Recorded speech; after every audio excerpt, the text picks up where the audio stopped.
Quality और consistent performance के लिए सिर्फ सिल्वर पंप्स एंड मोटर्स, नाम याद रखना।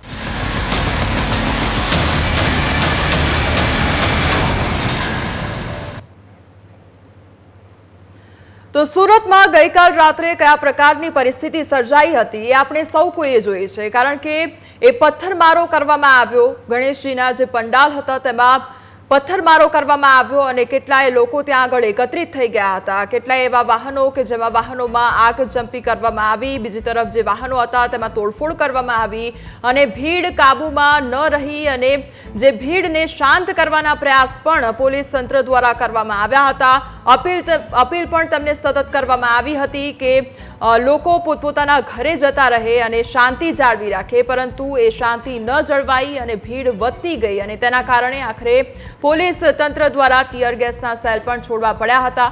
ત્યારબાદ સતત સર્ચ ઓપરેશન હાથ ધરવામાં આવ્યું. ગૃહ રાજ્યમંત્રી હર્ષ સંઘવી સુરત ખાતે પહોંચી ગયા હતા અડધી રાત્રે અને તેમના દ્વારા એક સંકલ્પ લેવામાં આવ્યો હતો. ભગવાનની પૂજા અર્ચના કરી અને આરતી કર્યા બાદ તેમના દ્વારા સંકલ્પ લેવામાં આવ્યો હતો કે સુરતમાં સૂરજની પહેલી કિરણ પડે તે પહેલા જ જે તમામ આરોપીઓ છે તેમને દબોચી લેવામાં આવશે અને તે અંગે કાર્યવાહી કરવામાં આવશે અને તેમણે એ વાયદો પૂરો પણ કર્યો છે.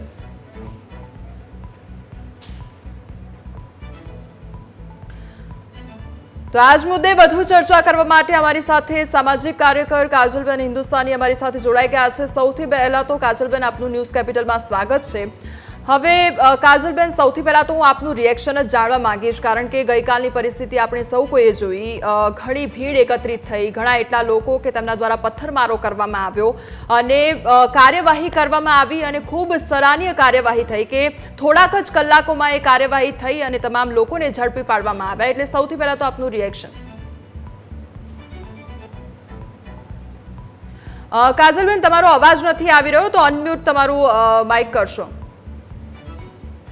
જી, સૌથી પહેલા તો હું હર્ષભાઈ સંઘવીનો ખૂબ ખૂબ આભાર પ્રકટ કરું છું. આખું ગુજરાત એમનો આભાર પ્રકટ કરે છે કે એમને કીધું એ વચન એમને પૂરો કર્યો. એમને કીધું સૂરજની પહેલી કિરણ પહેલાં હું આ બધાઈને પકડી પાડીશ, ને હર્ષભાઈ કરી દેખાડ્યું. અને અમે લોકો બધા બહુ જ સૌભાગ્યશાળી છે કે આપને એવા સંવેદનશીલ ગૃહમંત્રી મળ્યા છે કે જે લો એન્ડ ઓર્ડરની સિચ્યુએશન જ્યારે પણ થાય ત્યારે સફળતાપૂર્વક એને પૂરી પાડે છે.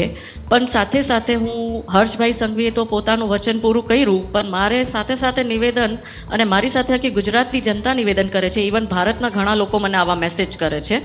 આ મેસેજ ભૂપેન્દ્રભાઈ પટેલ આદરણીય આપણા મુખ્યમંત્રી શ્રી માટે છે કે હર્ષભાઈએ તો એમનું વચન પૂરું પાડ્યું. હવે આપ પણ આ જે લોકો જે પથ્થરમારો કરે છે, અમારા સૂત્રોએ અમને એ ન્યૂઝ આપી છે કે આ જે વિસ્તારના છોકરાઓ હતા એ આખો વિસ્તાર જે છે એ અવૈધ બનેલો છે ને એ અવૈધ આખો મુસ્લિમ વિસ્તાર છે.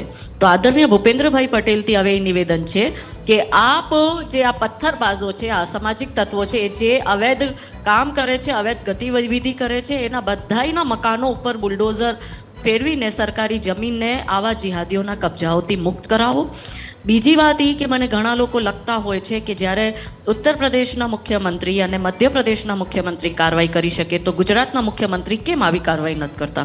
તો હું એ જ લોકોના બધાના મેસેજ આદરણીય ભૂપેન્દ્રભાઈ પટેલને કહેવા માંગુ છું, પહોંચાડવા માંગુ છું કે ભાઈ આપનાથી ઘણી બધી અપેક્ષાઓ છે અને સમાજ ઈચ્છે છે કે સમાજમાં શાંતિ રહે અને શાંતિ રહેવા માટે આ લોકો જે ભાષામાં સમજે એ ભાષામાં જ આ લોકોને ઠીક કરવા પડશે. 4 દંડા આ લોકોને મારી દીધા છે. થોડીક વારમાં એ લોકો જામીન ઉપર છૂટી પણ જશે, આપને ખબર છે, આપણે પહેલાં પણ જોયું છે. પણ આ બધાથી સબક શું લેવાનું? આ લોકો તો કાયમ પથ્થરમારો કરે ને પોલીસનું કામ કાયમ વધી જ જાય છે, પણ એના પછી એ લોકો આ જ સિસ્ટમનો દુરુપયોગ કરીને છૂટી પણ જાય છે. પણ એ લોકોને એવો દંડ મળવો જોઈએ કે જે તે કરતાં એના પરિવાર પણ આ સમજે, એના કરેલું ભોગવવું એના મા બાપને પડશે કે જે આવી સંતાનો પેદા પણ કરે છે અને એને સંસ્કાર પણ નથી આપતા. એ મદરસાવાળાઓને ભોગવવું પડે કે જે આવા લોકોને આવું બધું પાઠ્યક્રમના માધ્યમથી ખોટું શીખડાવે છે. એ મૌલવી મસ્જિદના એને દરગાહના એ લોકોને આવું સબક મળવું જોઈએ કે જેની અહીંયા એ 5 ટાઈમની નમાઝ કરવા જાય છે, ત્યાંથી એ લોકોને એવું શું શીખડાવવામાં આવે છે કે એ આવી રીતના પથ્થરમારો કરે છે. કોણ આ લોકોને પૈસા આપે છે? કોણ આવા તત્વોને સાચવે છે? કોણ આવા તત્વોની લીગલ બેટલ જે અત્યારે ચાલુ થશે કોર્ટમાં, તો આ લોકોને વકીલ પણ મળી જાય છે.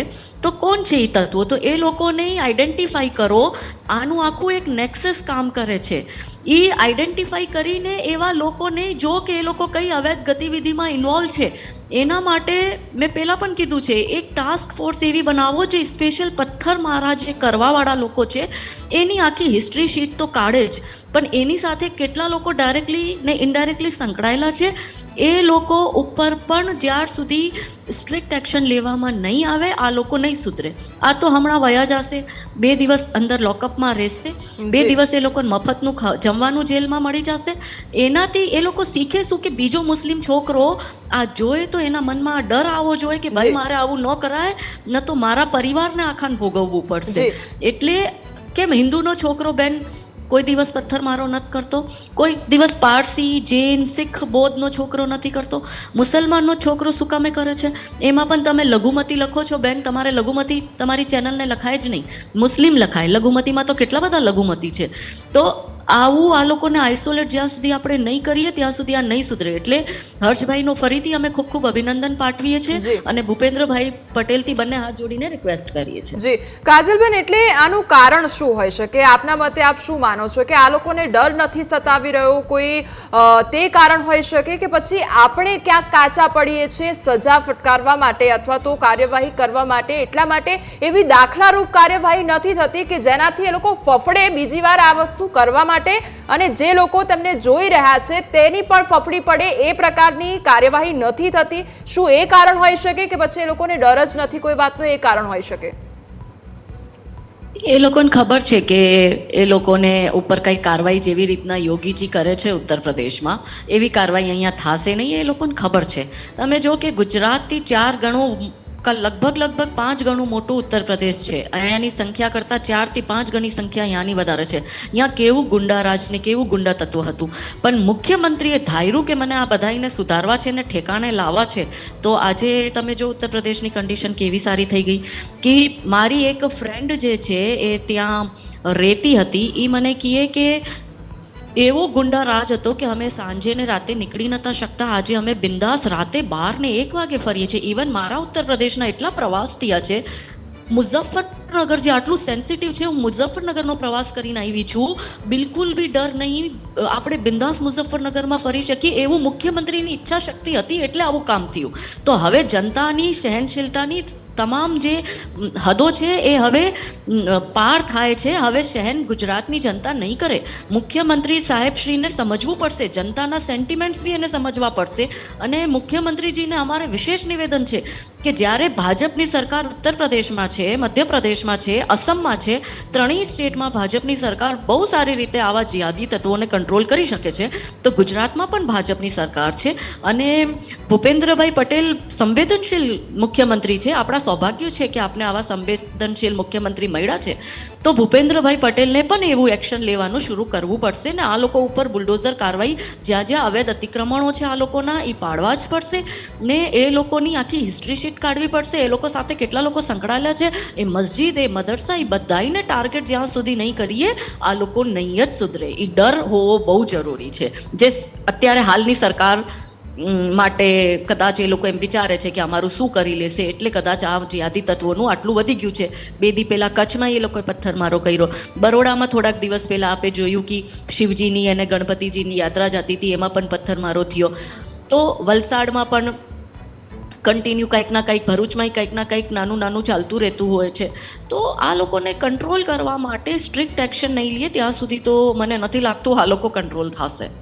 જી કાજલબેન, એટલે આપે જે વાત કરી એના ઉપર જ મારે સવાલ કરવો છે કે અવારનવાર જ્યારે આપણા પણ તહેવારો આવતા હોય છે, હિન્દુઓના જ્યારે તહેવાર આવતા હોય છે, જ્યારે યાત્રા કાઢવામાં આવતી હોય છે, જ્યારે પંડાલ કરવામાં આવતા હોય છે, એટલે આ પ્રકારના અસામાજિક તત્વો જાણે તૈયાર જ બેઠા હોય કે તહેવાર આવે ને આ લોકો દ્વારા ઉજવણી કરવામાં આવે અને ત્યારે અમે આક્રમણ કરીએ, ત્યારે અમે હુમલો કરીએ, ત્યારે અમે પથ્થરમારો કરીએ, અમે એવા શબ્દો બોલીએ કે જેનાથી તે લોકો ડિસ્ટર્બ થઈ જાય. એટલે આ પ્રકારની ઘટના અવારનવાર આપણે જોતા હોય છે. એટલે એવો સવાલ થાય કે દર વખતે જ્યારે હિન્દુઓના તહેવાર આવતા હોય છે, જ્યારે કહેવાય ને કે ઉત્સાહ અને ઉમંગનો સમય હોય છે, ત્યારે આ લોકો એ ઉત્સાહમાં ભંગ પાડવા માટે આવી જતા હોય છે અને કંઈકનું કંઈક નવું કરતા હોય છે. એટલે આ કેમ થતું આવ્યું છે તેને લઈને સવાલ છે કાજલબેન.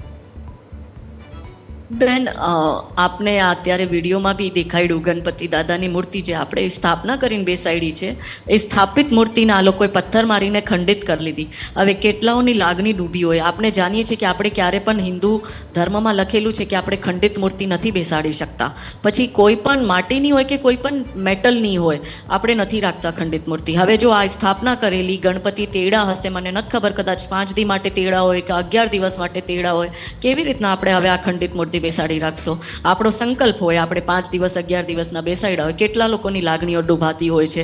આ બધું સંવેદનશીલ વિષય છે ને એ લોકોને પહેલાંથી જ તૈયાર કરવામાં આવે છે. પથ્થર કંઈ સડક ઉપર થોડી મળે છે, પહેલાંથી ભેગા કરવામાં આવે છે, ત્યારે તો એના છોકરાઓ લઈને નીકળે છે. અને કોઈ ફ્રીમાં થોડી પથ્થર મારવા નીકળે છે. કાશ્મીરમાં જેમ પથ્થર મારવાના આતંકવાદીઓને પૈસા મળતા એવી રીતના આ લોકો પણ આતંકવાદીઓ જ છે ને એ લોકોને પણ પૈસા મળે છે એટલે એ લોકો પથ્થરમારો કરે છે. ને એ લોકોને એ બી કહેવામાં આવે છે કે જો પથ્થરમારો કર્યા પછી તમને 1-2 દિવસમાં છોડાવી લેશો, કેમ કે ઇતિહાસ રહ્યો છે અને જ્યુડિશરી સિસ્ટમ પણ એવું છે કે ભાઈ એ લોકોને કાયદાકીય પ્રમાણે કોન્સ્ટિટ્યુશનમાં જે લખ્યું છે તરત બેલ આઉટ કરવું પડે છે, કાયદાઓ જ આવા છે. તો એ લોકો 1-2 દિવસમાં બેલ આઉટ થઈ જાય. મીનવાઇલ એના ફેમિલીને સાચવે, એને લીગલ હેલ્પ કરે, એના ફેમિલીમાં રાશન પાણી પહોંચાડે, એ લોકોને પૈસા પહોંચાડે. આ બધું એને મળતું હોય. એક ઘરમાં 8-8, 10-10 બાળકો હોય, આ 8-8, 10-10 જિહાદીઓ એક ઘરમાં હોય. એમાં 1-2 જેલમાં પડ્યા રહીએ તો એની માને તો સારું જ છે ને, મફતમાં 2 જણાનું જમવાનું જેલમાં થાય છે.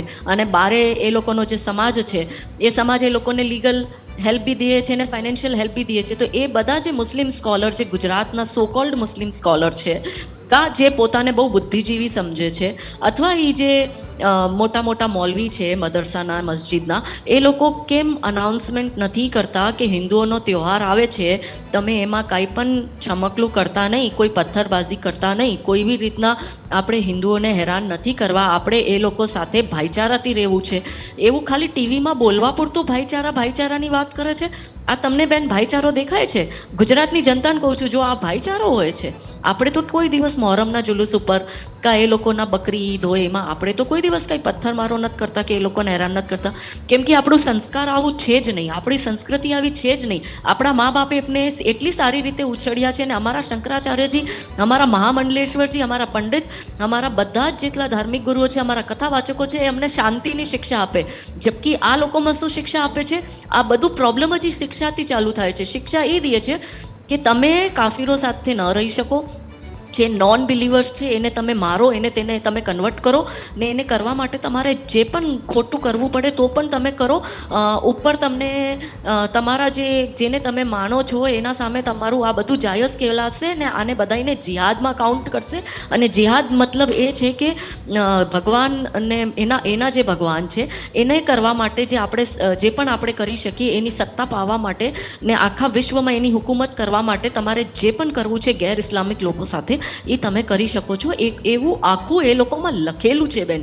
આ જો એને વધારે રેડિકલ મદ્રેસા ને મસ્જિદના મૌલવીઓ કરે છે, ત્યારે તો આ તમે જો આ બધા આટલા બધા, તમે મને અત્યારે ફોટો હું જોઉં છું સાથે સાથે આજે ચાલી રહ્યું છે, કેટલા બધા લોકો છે બેન, 1-2 જણા નથી, આ 25-30 જણા છે. આ ક્યાંથી આવે છે? કોણ એ લોકો ભેગું કરે છે? કોણ? કાજલબેન, આપણે રોકવા માંગીશ. અત્યારે ઋષિકેશ પટેલનું નિવેદન આવી રહ્યું છે, સૌથી પહેલા એ સાંભળી લઈએ. રાજ્ય ગૃહ વિભાગ અને આદરણીય મુખ્યમંત્રી ખૂબ સારી રીતે એના ઉપર વોચ કરી રહ્યા છે, જેથી કરી અને હવે આ કોમવાદી પરિબળોને કોઈ છૂટો દોર ના મળે એના માટેની સમગ્ર કાર્યવાહી જે પણ કોઈ કડક હાથે કરવાની હશે એ ગૃહમંત્રીએ ખાતરી આપી છે કે એ કરવામાં આવશે.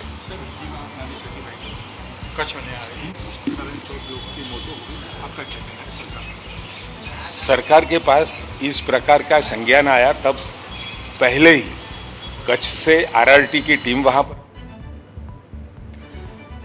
તો કાજલબેન, આપણે વાત કરી રહ્યા હતા ત્યારે ઋષિકેશ પટેલનું પણ આ નિવેદન સામે આવ્યું છે કે ઠોસ કાર્યવાહી કરવામાં આવશે ને કોઈને બક્ષવામાં નહીં આવે. એટલે કાર્યવાહી વિશે જો વધુ વાત કરવામાં આવે તો આપ સતત વાત કરી રહ્યા છો, ઉત્તર પ્રદેશની વાત કરી રહ્યા છો કે ત્યાં આગળ જે પ્રકારે કાયદો વ્યવસ્થા છે અને જે કાર્યવાહી કરવામાં આવે છે દાખલા રૂપ, તેને લઈને ત્યાંની જે પ્રજા છે તે સુરક્ષિત મહેસૂસ કરે છે. ને અહીંયા ગુજરાતની ખાસ કરીને વાત કરીએ તો ગુજરાતમાં ક્યાંક કચાશ જોવા મળતી હોય છે એ પ્રકારની વાત આપ કરી રહ્યા છો. અને મુખ્યમંત્રીને સતત કહી રહ્યા છો કે એ પ્રકારની સુરક્ષા અહીંયા કરવામાં આવે, એટલે હવે સુરતમાં જે પ્રમાણે આપણે કાર્યવાહી જોઈએ કે થોડા જ કલાકોમાં તમામ જે આરોપીઓ છે તેમને દબોચી લેવામાં આવ્યા અને સતત જે સર્ચ ઓપરેશન છે તે પણ ચલાવવામાં આવ્યું, તમામ જે અધિકારીઓ છે તે પણ ત્યાં આગળ દોડી આવ્યા હતા અને તપાસ કરવામાં આવી હતી. એટલે આ આખો સિનેરિયો જોયા પછી કાજલબેન, તમને એવું લાગે છે કે જે વાત આપ સતત ઉત્તર પ્રદેશની કરી રહ્યા છો તો એવી જ સિચ્યુએશન અહીંયા ગુજરાતમાં પણ જોવા મળી શકે છે અને ગુજરાત પણ સુરક્ષિત બની શકે છે આવનારા સમયમાં?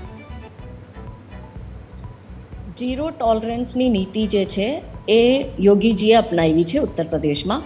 મેટર નથી કરતું કે કયા સમાજથી ગુનેગાર છે, એ હિન્દુ હોય કે મુસ્લિમ હોય. જો એ બાહુબલી છે ને ગુંડાગર્દી કરશે તો આપણે જોયા છે કે એ લોકોને એન્કાઉન્ટર પણ કર્યા છે. ત્યાં જે નાની નાની બાળકીનું રેપ કરે છે એ લોકોના એન્કાઉન્ટર થયા છે. હવે અહીંયા ગુજરાતમાં પરિસ્થિતિ એવી છે, અને જો જાહેર સામાન્ય વાત છે, આ તો લોકોની અપેક્ષાઓ વધે. આજે આટલા વર્ષોથી અહીંયા ભાજપની સરકાર છે, મુસ્લિમોનો આટલો જોર અહીંયા વધી ગયો છે, જિહાદી તત્વો વધી ગયા છે, એ લોકોના એટેક વધી ગયા છે, તો નિશ્ચિત રૂપથી જે ભાજપાનો સપોર્ટર છે, કા વોટર છે, એ તો અપેક્ષા એ કરશે ને, એ તો તુલના પણ કરશે ને, કેમ કે એ તો વોટર છે. એ એમ કહે છે કે ભાઈ, એ હું નથી કહેતી, એ આખું ભારત કહે છે કે જે કાર્યવાહી ઉત્તર પ્રદેશમાં, મધ્યપ્રદેશમાં, અસમમાં થાય છે એવી કાર્યવાહી, એવી ત્રણેય પણ ભાજપ રાજ્ય છે. તો આ પણ ભાજપ રાજ્ય છે ને અહીંયા આટલા વર્ષોથી, છેલ્લી 5 ટર્મથી અહીંયા ભાજપ છે, તો અહીંયા કેમ આવી કાર્યવાહી નથી થતી? તો આ પણ એક જનતાનો પ્રશ્ન છે, જે હું આપની સમક્ષ જનતાનો પ્રશ્ન મૂકી રહી છું. તો આમાં પણ અને મને ખબર છે કે આદરણીય ભૂપેન્દ્રભાઈ પટેલ જે છે એ બહુ સંવેદનશીલ મુખ્યમંત્રી છે, એ જનતાની વાતને સમજશે અને અપેક્ષા રાખું કે મારો આ મેસેજ એમના સુધી પહોંચે, એને એ આના ઉપર સખ્ત કાર્યવાહી કરે એવી જ રીતના જેવી રીતના યોગીજી કરે છે. કેમ કે અમારી અપેક્ષાઓ એટલે છે કેમ કે અમે સપોર્ટર પણ છે ભાજપના મુસલમાનો વોટ નથી દેતા, એ ભાજપને ખબર છે. બધી સબસિડી લઈ લેશે, માઇનોરિટી બેનિફિટ્સ લઈ લેશે, બધી સરકારી યોજનાઓના લાભ લઈ લેશે, છતાં પણ ભાજપના અલ્પસંખ્યક મોરચાના પણ જે મુસ્લિમ કાર્યકર્તા છે એ ભાજપના મુસ્લિમ કાર્યકર્તા થઈને પણ ભાજપને વોટ નથી દેતા. એ બધા આંકડા બધાની સામે આવી ગયા છે, બધું એક્સપોઝ થઈ ગયું છે. છતાં પણ એ લોકોને શું કામે એને સાચું કરે તો સપોર્ટ કરો, પણ આવું ખોટું કરે. આપણે કંઈ મુસલમાનોથી તકલીફ નથી, પણ આવા જિહાદી તત્વો જે મુસલમાનોમાં છે, હું એ બી કહું છું બધા આવા નથી હોતા, પણ જે લોકો આવા છે એ લોકોને પનિશમેન્ટ કેમ નથી મળતી? તો ભૂપેન્દ્રભાઈ પટેલ જીતી એ જ જનતા નિવેદન કરે છે કે આપ એ લોકો ઉપર સ્ટ્રિક્ટ કાર્યવાહી કરો. હર્ષભાઈએ પોતાનું કામ કરી લીધું છે, હવે જે છે એ ભૂપેન્દ્રભાઈ પાસે બધા પાવર્સ છે કે એ ઓર્ડર આપે અને એ લોકોના ઘર ઉપર બુલડોઝર ચલાવે. જી કાજલબેન, એટલે મુખ્યમંત્રી શ્રી પાસે તમામ લોકો પણ એ આશા રાખી રહ્યા છે કે યોગ્ય કાર્યવાહી કરવામાં આવે આ અંગે. કાજલબેન, જ્યારે આપણે અગાઉ વાત કરી રહ્યા હતા એટલે આપ હુકુમત અને એની વાત કરી રહ્યા હતા, એટલે મારે એ પણ સવાલ કરવો છે કે આ લોકોને હુકુમત મેળવવી હોય એટલે અલ્લાહના નામ પર કંઈ પણ આ લોકો કરવા માટે તૈયાર હોય છે. એ લોકોને સત્તા મેળવવી હોય ત્યારે એ લોકો અલ્લાહના નામે કંઈ પણ કરવા માટે તૈયાર હોય છે.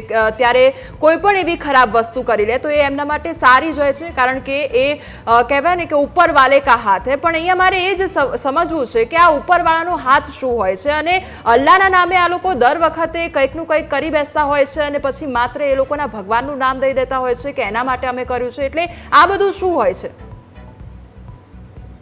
એમાં જો એ હું નથી કહેતી, ઘણા બધા જે એક્સ મુસ્લિમ છે, આપ એની યુટ્યુબ ચેનલ સાંભળજો, એમાં સાહિલ ને અમુક લોકો ઘણા બધા સારા એવા લોકો છે જે આ લોકોની જે બુક છે, જે એ લોકોની ધાર્મિક બુક છે, એને એક એક આયાતને એ લોકો સમજાવે છે કે કેવી રીતના આમાં છે બધું.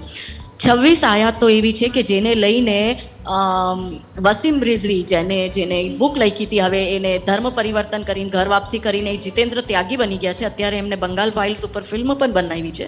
એને એક બુક લખી હતી, એ બુક પણ વાંચવા જેવી છે, જેનું નામ છે મોહમ્મદ. અને એમને 26 આયાતો માટે સુપ્રીમ કોર્ટ એમના સાથીદારને જેટલું ગ્રુપ હતું ને એ ગયું હતું કે આ 26 આયાત એટલી રેડિકલ છે કે એને બેન કરો. ઇવન સાઉદી અરેબિયામાં અમુક આયાતો બેન છે, અમુક હદીઝો જે કિતાબ હતી જે બહુ કટ્ટરતા શીખડાવતી હતી, એવી કિતાબો ને હદીઝો એ લોકોએ સાઉદી અરેબિયાએ બેન કરી નાખી છે. તો આપ જો કે આ લોકોને મદ્રાસાના જે મૌલવી છે એ લોકો બધા મદરસામાં ભણવા જાય, એ મૌલવી જે છે એને કટ્ટરતાની તાલીમ આપે. તમે જોજો એ લોકો ભારત માતા કી જય નહીં બોલે, એ વંદે માતરમ નહીં બોલે, એને ભારતથી પણ નફરત એટલી જ છે. એ લોકો ભારતમાં રહીને પાકિસ્તાનના ગુણગાન કરતા હોય છે, અહીંયા ભારતમાં રહીને ફિલિસ્તીનના મુસલમાનો માટે આખો ભારત ઉપાડો કરી લેતા હોય. પણ એ જ ભારતમાં જ્યારે હિન્દુઓ ઉપર આ જ એટ્રોસિટી, આ જિહાદી તત્વો કરે, ત્યારે એ લોકોના સમાજનો કોઈ એક વ્યક્તિ પણ ઊભો થઈને કેમ વિરોધ નથી કરતો? કેમ કે એને શીખડાવવામાં આવ્યું છે કે ઇસ્લામમાં તમારે કાફીરોની સામે, એટલે કે આપણે લોકો કાફીર છે કેમ કે આપણે બિલીવ નથી કરતા, આપણે નોન બિલીવર્સ છે, કેમ કે આપણે આપણું ધર્મ પાલીએ છીએ. તો જે કોઈ બીજું ધર્મ પાલે એ નોન બિલીવર્સ છે. તો એ નોન બિલીવર સામે તમારે જિહાદ છેડવો છે. ને જિહાદનું મતલબ છે ટુ અચીવ ધેટ ઓબ્જેક્ટિવ. અને ઓબ્જેક્ટિવ શું છે? ગજવાય હિન્દનો. અને દારુલ ઇસ્લામ, દારુલ હર્બ, એ બધી 3 ટર્મ આપેલી છે. એ ટર્મની અંતર્ગત આ લોકોને એટલું રેડિકલાઇઝ કરવામાં આવે છે આ છોકરાઓને એના શિક્ષણના માધ્યમથી. એટલે જે અસમ સરકાર કરે છે એને 700થી વધારે મદરસા જે છે એ બેન કર્યા. ઇવન જે આપણા નેશનલ ચાઇલ્ડ કમિશનના હેડ છે પ્રિયાંક કાંગુ, એને કેટલી મદરસાઓમાં રેડ કરી છે. અને તમે જો એવા મદરસા પકડ્યા છે કે જેમાં નાના નાના બાળકોનું શારીરિક શોષણ ને એના સાથે દુષ્કર્મ થતું હોય ને એ લોકોને એવી કિતાબો દીધી છે કે કિતાબોમાં આવું લખ્યું છે કે તમારો સાચો દેશ જે છે એ પાકિસ્તાન છે, આ ભારત તમારું દુશ્મન છે, એવું કિતાબમાં લખ્યું છે. આ હું નથી કહેતી, ચાઇલ્ડ કમિશને એ બુક જે મદરસામાં છપે છે એ બુકને આખી સોશિયલ મીડિયામાં એ પાના બધા નાખ્યા છે ચાઇલ્ડ કમિશનના નેશનલ હેડે. તો આ બધા બહુ ગંભીર વિષય છે. બચપનથી આ બાળકોને રેડિકલ કરવામાં આવે છે. આપણે ને તમે એમ વિચારીએ છીએ કે આ કેમ આવા છે, પણ આ બધા જ કેમ આવા છે? એક હોઈ શકે, 2 હોઈ શકે, અમુક હોઈ શકે, બધા જ આવા કેમ નીકળે છે? અમુક જ લોકો એ લોકોમાં શાંત છે, જે શાંત છે બોલી નથી શકતા, ન તો એને મારી નાખે છે, કાપી નાખે છે એ લોકો. તો આ રેડિકલ ઇસ્લામ જે છે એના માટે અત્યારે સાઉદી અરેબિયાના જે ફોરેન મિનિસ્ટર હતા એને અત્યારે બહુ સારું ઇન્ટરવ્યૂ આપ્યું છે. એમને કીધું છે કે અમે રેડિકલ ઇસ્લામને પનપવા જ નથી દેવા માંગતા, અમે રેડિકલ ઇસ્લામને બિલકુલ ખતમ કરશો ને અમે મોડર્ન ઇસ્લામની સ્થાપના કરશો. ને સાઉદી અરેબિયા એ કામમાં આગળ વધી પણ રહ્યું છે ને એવું કામ કરી પણ રહ્યું છે. યુએઈએ કોઈએ સાથ નથી આપ્યો ફિલિસ્તીનના હમસના આતંકવાદીઓનું. આપ જો આ લોકોને કોણ છારવે છે? ટર્કી છારવે છે, કતર છારવે છે, પછી આપણા પાકિસ્તાન, બાંગ્લાદેશ, આ આજુબાજુના દેશો છારવે છે. ને અમેરિકાનો CIAનો પણ બહુ મોટો હાથ છે, ડીપ સ્ટેટનો બહુ મોટો હાથ છે કે આ ટીમ એ જે છે એ બેઠી છે વિદેશમાં, જે ફંડ વાળો વ્યક્તિ છે જે ફંડ પૂરું પાડે છે. ટીમ બી આ લોકો છે જે પથ્થરમારો કરે, આગજની કરે, ક્રાઇમ કરે, દંગાઓ કરે. ટીમ સી જે છે એ તમારા ટીવી ચેનલ ઉપર બેસીને એ લોકો આવા લોકોને વિક્ટિમ દેખાડશે ને વિક્ટિમ પ્લે કરશે કે નહીં આ તો હિન્દુઓના અનુભવ સિન્હા જેવા લોકો મુલ્ક જેવી ફિલ્મ બનાવે. અને અત્યારે એક હજી ફિલ્મ બનાવી છે, હાઈજેક થયું હતું જે કંધાર ફ્લાઇટ IC-814, તો એમાં આતંકવાદીઓને વિક્ટિમ દેખાડે છે. તો આવા લોકો ટીમ સીમાં આવે છે જે કે આવા લોકોના કૃત્યોને વ્હાઇટ વોશ કરે છે. ને ટીમ ડી જે છે એ કોર્ટ રૂમમાં બેસીને વકીલના રૂપમાં આ લોકોના કેસ લડીને એ લોકોને છોડાવે છે. એટલે આ એક આખો એ લોકોનો ઇકોસિસ્ટમ બનેલો છે. એને કમ્યુનિસ્ટ ઇસ્લામિસ્ટ એજન્ડા કામ કરી રહ્યું છે. ભારતમાં અનરેસ્ટ ઊભું કરવું ને બાંગ્લાદેશ જેવી સિચ્યુએશન ભારતમાં થાય એના માટે એ લોકો સતત પ્રયાસ કરી રહ્યા છે ને જેમાં વિદેશી ફંડિંગનો બહુ મોટો ફાળો છે. કાજલબેન, મારે ટૂંકમાં એ પણ સમજવું છે કે જ્યારે આપણે આપણાની વાત કરીએ, આપણા ધર્મ વિશે વાત કરીએ, આપણા સમાજ વિશે વાત કરીએ, ત્યારે આપણે જન્મથી એવું શીખતા આવ્યા છે કે ભગવાનના દર્શન કરો, લોકોને મળો, લોકોની મદદ કરો અને સારું કામ કરો, એ બધું શીખવાડવામાં આવતું હોય છે. અને કદાચ એમના સમાજમાં પણ એ પ્રકારની વાત થતી હશે. તો અહીંયા સવાલ એ થાય છે કે જ્યારે બાળકો નાના હોય છે ત્યારથી જ શું એમને એ પ્રકારની જ શીખ આપવામાં આવતી હોય છે, એ પ્રકારની શિખામણ આપવામાં આવતી હોય છે કે આ આપણા દુશ્મન છે અને ઝેર બસ ઓકવું પડશે? એટલે શું આ પ્રકારની ગતિવિધિ જ જોવા મળતી હોય છે? આપ એક સામાજિક કાર્યકર છો અને સમાજમાં શું ચાલતું હશે, કેવી રીતે ચાલતું હશે, એ આપનાથી વધારે કોઈ સારી રીતે નહીં સમજી શકે. એટલે મારે એ વસ્તુ આપના મારફતે સમજવી છે. ખૂબ ટૂંકમાં જણાવજો. બેન, મેં છેલ્લા 15 દિવસમાં 7 રાજ્યના પ્રવાસ કર્યા છે. એમાં ઉત્તર ભારતના પ્રવાસ થયા અને દક્ષિણ ભારતના પ્રવાસ થયા. દરેક જગ્યાએ સેમ સમસ્યા. દરેક જગ્યાનો જે રેડિકલ મુસ્લિમ છોકરો છે એની સેમ વિચારધારા છે. એનો તમે જો કે રાજસ્થાનની આપણે વાત કરીએ તો રાજસ્થાનમાં ઉદયપુરમાં દેવરાજ મોચી 15 વર્ષનો છોકરો, એનો જ ક્લાસમેટ આયાન શેખ સ્કૂલના બેગમાં છૂરો લઈને જાય છે. વિચારો, શું મા બાપને નથી ખબર કે મારો છોકરો છૂરો લઈને જાય છે? અને દેવરાજ મોચીની સ્કૂલની અંદર જ ક્લાસરૂમમાં જ એની હત્યા કરી નાખે છે. ચાહે દેવરાજ મોચી હોય ઉદયપુરનો, જેની હત્યા આયાન શેખે કરી, કા ઉદયપુરનો કનૈયાલાલ દરજી હોય જેની હત્યા મોહમ્મદ ગૌશે કરી, કા ઉત્તર પ્રદેશના બદાયુના 2 નાના 6 ને 12 વર્ષના ભાઈઓ હોય જેની સાજીદે ને જાવેદે હત્યા કરી રમજાન મહિનામાં. આ બધું જ કાવતરું સેમ છે. આખા ભારતમાં નહીં, આખા વિશ્વમાં સેમ પેટર્ન છે. કેમ કે કિતાબ એક છે, કેમ કે ભણતર એક છે, કેમ કે તાલીમ એક છે, કેમ કે કટ્ટરતા આ લોકોને શીખવાડાવી છે અને તલવારના જોર ઉપર આખા વિશ્વમાં ઇસ્લામ જ રહેશે ને ઇસ્લામ જ ફેલાશે ને ઇસ્લામ માત્ર રહેશે. તમે જો કે આ લોકોનો જે અત્યારે ઓલિમ્પિક, પાકિસ્તાનનો જે ઓલિમ્પિક ગોલ્ડ મેડલિસ્ટ હતો, જે ભાલા ફેંકમાં ગોલ્ડ મેડલ લઈને આવ્યો, એ જીતવા પછી આતંકવાદી સાથે બેઠો હતો. Can you imagine? માનસિકતા કેવી છે? મુસલમાન જે જિહાદી પાકિસ્તાનનો હોય કે ભારતનો હોય કે અમેરિકાનો હોય, માનસિકતા સેમ છે. કેમ છે સેમ માનસિકતા? કેમ કે ભણતર ભણાવવામાં આવે છે. માનસિકતા કયા પ્રકારની છે ને એ લોકો શું કરવા માંગે છે એ જ આપણે જાણી શકતા નથી, કારણ કે એ લોકોના મનમાં શું ચાલી રહ્યું છે આપણને ખબર નથી. કાજલબેન, આપ અમારી સાથે જોડાયા તે બદલ આપનો આભાર. જી જી, જય શ્રી રામ, ધન્યવાદ. તો સુરત ગઈકાલ રાત્રે જોવા મળી એવી ક્યાંય ફરી હવે જોવા ન મળે અને એવી ઘટના ફરી ક્યાંય જોવા ન મળે તે માટે હવે તંત્ર છે તે કામે લાગી ગયું છે અને એક્શન મોડમાં આવી ગયું છે. હવે આગળના સમયમાં, આવનારા સમયમાં કયા પ્રકારે કાર્યવાહી કરવામાં આવે છે અને શું પગલાં ભરવામાં આવે છે તે જોવાનું રહેશે. નમસ્કાર.